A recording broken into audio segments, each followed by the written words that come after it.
We are trying something new tonight. It is our at-home date night, and I'm in charge this time. And I have decided that for the start of our date, we are doing book club, Til Stress Do Us Part by Elizabeth Earnshaw. And so for this little live, we are just going to read out loud the introduction to this amazing new book and kind of give you an idea for what your at-home date night can be. So I'm going to start. Liz, hopefully you start watching this, but here's the introduction to Til Stress Do Us Part. When I first opened my therapy practice, I purchased a small, beat-up, two-seater couch from IKEA as is section. It was $50 and all I could afford. A friend helped me carry it up to the 15th floor of a city building, shove it into my tiny office, and cover it with a brown slipcover. Since then, hundreds of couples have sat on that couch as they yell, cry, laugh, and share with each other. In those early years, the couples therapy I offered was fairly generic. Two people sitting side by side would tell me what was going on, and I would coach them on how to communicate their frustrations with each other.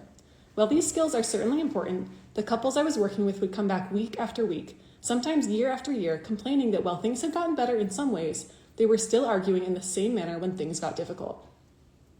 Whew, reading so fast. I was doing everything I had been taught to do in school, and yet I was missing one key component: recognizing the role stress plays on how couples can navigate everything from intimacy to communication to decision-making. A few years into my work, I got married following a whirlwind romance. Andrew and I met, moved in together, and got married all within 2 years. Everything was great until we had our first baby. Suddenly, I felt like I didn't know my husband or myself. We went from being happy and connected to angry and withdrawn. I knew what was going wrong. We were too critical and defensive, and too wrapped up in everything, our baby, our jobs, our activities, except each other. Okay, Sean's turn. You gotta read loud. All right. I would tell myself exactly how to avoid the next argument, repair the ruptures, and build our connection. Stop rage texting, I would remind myself. Even though I'm tired, I'm going to put my damn phone down and listen when he talks to me, I'd commit. And yet day after day and night after night, I would behave in ways I couldn't even identify. And so would he. One night, after a particularly bad argument, I spent time researching exactly why I was so unhappy. I came upon an answer, something called mental load disparity. The mental load is defined as the cognitive effort involved in managing life responsibilities and decision-making. This might include planning a trip, researching which dentist your family should go to, remembering birthdays, and delegating chores, a type of labor that often falls mostly to women. As I continued to research the mental load, I became more and more shocked that not only had I never heard of it as a woman, but also as a couples therapist. I knew I was letting my clients down by not pointing out this heavy burden in the relationship. For the first year following that argument, I attributed all of our unhappiness to the way the mental load was being distributed in our family. I went on an obsessive journey to better understand how it wasn't only impacting me, but also my relationships. But then, things with the mental load improved. My husband got better at noticing the toilet paper was low and became the only person in charge of doctor's appointments.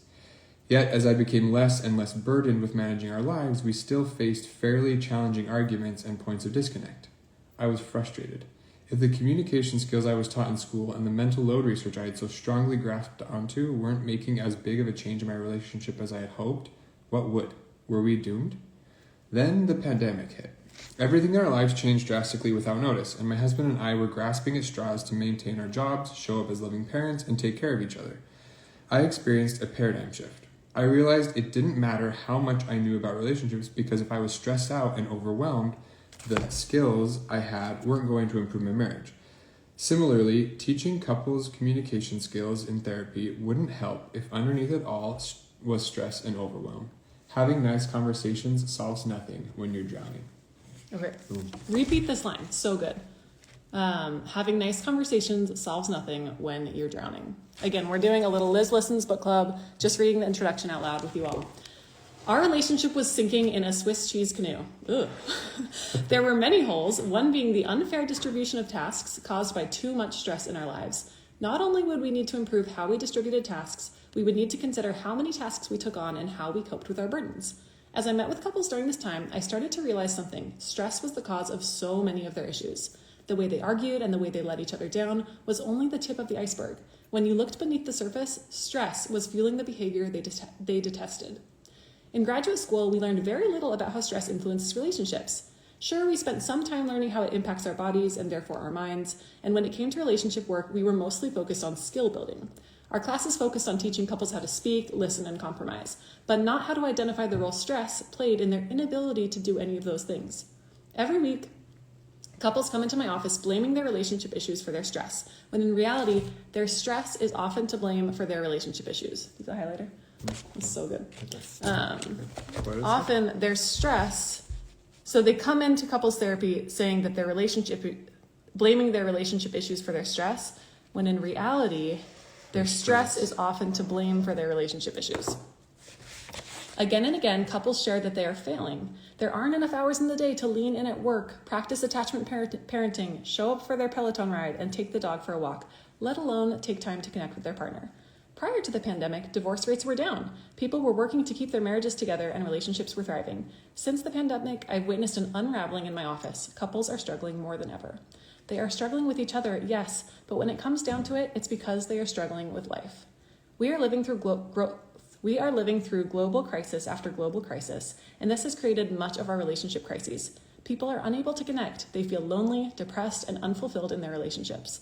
The last several years have caused couples to face all kinds of external stressors, including health anxiety, political turmoil, financial uncertainty, working from home, childcare strains, loss of community, isolation, and more.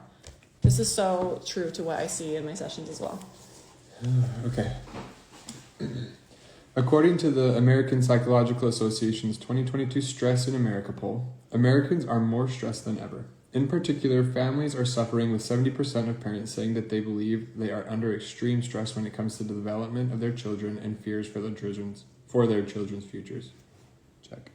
We also know that families are under great financial pressure. Inflation has caused gas prices to rise 58%, the cost of food is up 6%, and housing costs continually increase, all while workplaces fail to pay salaries that keep up with rising costs. Over 2 million women left the workforce during the pandemic, meaning that many dual-earning households significantly reduced their income at a time when inflation and housing costs were getting out of control.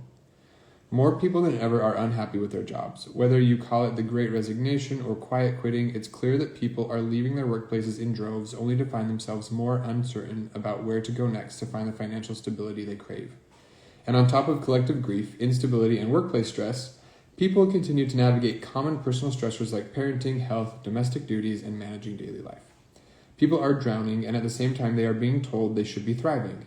Despite all this increased stress, pressures have never been higher to be the perfect employee, parent, and fully actualized self. This is all leading to a crisis of shame. I am not good enough. I'm not a good enough mother. I am not a good enough ally. I'm not a good enough partner. I'm just plain not good enough. This stress-shame cycle is having a disastrous effect on our ability to connect. And yet, no one is talking about the source of our biggest relationship issue directly. Although most might think stress is merely just a blip on the trajectory toward relationship fallout, I am here to tell you it's actually the cause, and our reactions to it are the blips. When we are stressed, we begin to lose access to important tools like affection, humor, and problem solving, which can have disastrous effects on our relationships over time. Although the messages from books like The Year of Yes and Lean In are powerful, they can actually lead people to take on more and more in order to believe they are doing something valuable with their lives. Meanwhile, the most valuable part of life, our relationships, are being neglected. By the way, we are reading just the intro of Til Stress Do Us part as our date night book club. And we've got 2 more pages. 2 more pages. Wait, there's this part over here that was interesting. I'm here to tell you... Okay, wait. So, although most might think stress is merely just a blip on the trajectory toward relationship fallout, I'm here to tell you it's actually the cause, and our reactions to it are the blips. So stress, she's saying stress is the number one problem that we're facing. She says, I want to teach you how to create a life that includes a mix of yeses and nos by leveraging the science behind good stress and bad stress. I hope couples can understand how to better protect themselves and their relationship from distress so that it's no longer wreaking havoc on their connection. This might sound daunting, but I promise you can do something about it. I've organized this book in a unique way. Not only will I use my own stressful life experiences, having a baby, living through a pandemic, navigating terminal cancer in a family member, and job changes, but we'll also be following for the progress of specific couples. One of our children woke up. An amalgamation of the real-life stories clients have shared with me over the years. As I work with them to alleviate stress in their lives, It'll be as if you're sitting in on a therapy session as I walk you through a relatable account of how stress can fracture your relationship and what you can do to heal it. I'll end each chapter with session notes, recapping the lessons we learned and outlining exercises to put them into practice in real time. She's just explaining how the book works. Okay. And over the course of the book, I'll reassure you that it's likely you aren't bad parents, bad employees, or bad partners. Rather, you're feeling put under undue life pressures that make it nearly impossible to feel good about yourself in these areas, which heightens conflict, resentment, and disconnect in our relationships. I feel like that is probably one of the number one things I see in partnerships is people just come in and they're angry in their relationships, but it's really because they feel bad about themselves. They feel like I'm not a good enough partner. I'm not a good enough parent. And Liz is saying that the root of that is that how can we be successful with the amount of stress that we're under? This book will identify gender issues such as mental load and roles, sky-high parenting expectations and our society's boundary problems like constant access and low compensation. I'll also discuss the unavoidable facts of life that cause us stress like finances, illness, loss, aging, and an unpredictable world landscape. You'll be able to identify the type of stress you're experiencing from acute stress to chronic stress, distress, and even eustress, the positive type of stress we need in our lives. Okay, I didn't even know that was a thing. It's spelled EUSTRESS. Apparently that's the positive type of stress we need in order to better understand your circumstances and why you feel the way you do. My goal is to offer you hope through science, which has taught us a lot about how to keep our brains and bodies safe from stress. The first step is identifying stressors and how they are impacting oneself and one's relationship. Last page of the intro. All right, let's hit it.